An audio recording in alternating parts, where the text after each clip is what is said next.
Nel, may bago bang direktiba na ibinaba ang Pangulo para doon sa mga kababayan natin na lubhang naapektuhan itong kalamidad?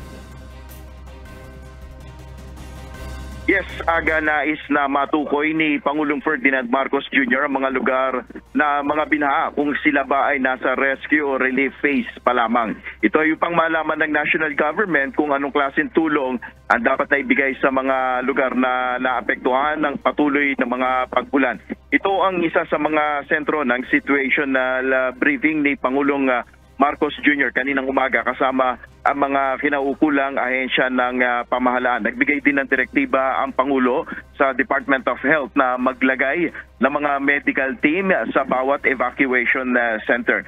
Ayon naman kay Department of Public Works and Highway Secretary Manny Bonoan, naka-preposition na ang assets ng ahensya sa mga rehiyon na naapektuhan ng pagbaha kung saan nakahanda na para sa clearing operations.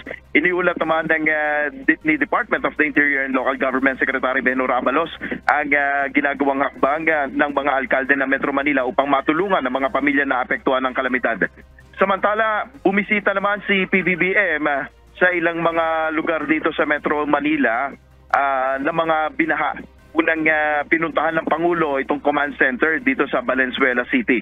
At matapos ito ay dumiretso ang Pangulo dito sa Barangay Malanday Evacuation Center dito pa rin sa Valenzuela. At inaabangan na lang natin ang pagdating naman ni Pangulong Marcos dito sa isa sa mga evacuation center dito sa Tansa, Navotas City, kung saan naasahan na pangungunahan naman ng Pangulo ang pamimigay ng relief goods para sa mga residente dito sa lugar. Kung saan mapapansin natin dito sa Navotas na karamihan pa rin dito sa mga lugar dito ay mataas pa rin yung baha. Hanggang tuhod ang baha pa rin dito sa ilang lugar dito sa Navotas at maging dito sa Malabon. Yan muna ang ating update sa Tiwaga.